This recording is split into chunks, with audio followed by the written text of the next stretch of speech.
Good morning বন্ধুরা, কেমন আছো সবাই? আশা করছি সবাই অনেক ভালো আছো, সুস্থ আছো। আমরা অনেক ভালো আছি, সুস্থ আছি।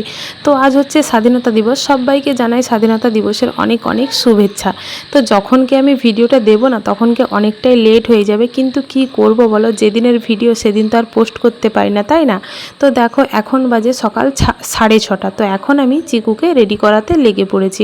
আর চিকু যেন টাইমটা প্রচণ্ড পরিমাণে মেনটেন করে। ওর যেন ঘড়ির কাঁটা এদিক থেকে ওদিক না হয়, সেটা স্কুল যাওয়ার ক্ষেত্রে কেন, টিউশনি যাওয়ার ক্ষেত্রে কেন, সব কিছুর ক্ষেত্রেই ও টাইমটা এদিক থেকে ওদিক করে না। তো যাই হোক, দেখো চিকুকে কিন্তু আমি একে একে ব্যাচগুলো পরিয়ে দিচ্ছি। আর ড্রেসটা তো আগে থেকেই পরিয়ে দিয়েছি, আর কলারের বুতামটা না ছিঁড়ে গেছিলো।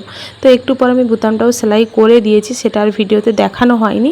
আর তিনটে যেহেতু ব্যাচ ছিল, বলছিলাম তিনটেই পরপর পরে নে, তার জন্যই কিন্তু মা ছেলে দুজন মিলে হাসাহাসি করছিলাম। কিন্তু ও দুটো পরেছিল, আর একটা আমাদের গোল্ডু ঠাকুরের জন্য রেখে দিয়েছিলাম। তো চিকু তো প্রায় অলমোস্ট রেডি হয়ে গেল। তো চলো চিকুর ফাইনাল লুক দেখে নাও। তো কেমন লাগছে চিকুকে সেটা কিন্তু অবশ্যই কমেন্ট করে জানাবে। আর ভিডিওটা ভালো লাগলে লাইক, কমেন্ট, শেয়ার অ্যান্ড চ্যানেলটি সাবস্ক্রাইব। আর ফেসবুক পেজ থেকে দেখলে অবশ্যই পেজটা কিন্তু ফলো করে রেখো। তো যাই হোক, সবাইকে টাটা, বাই।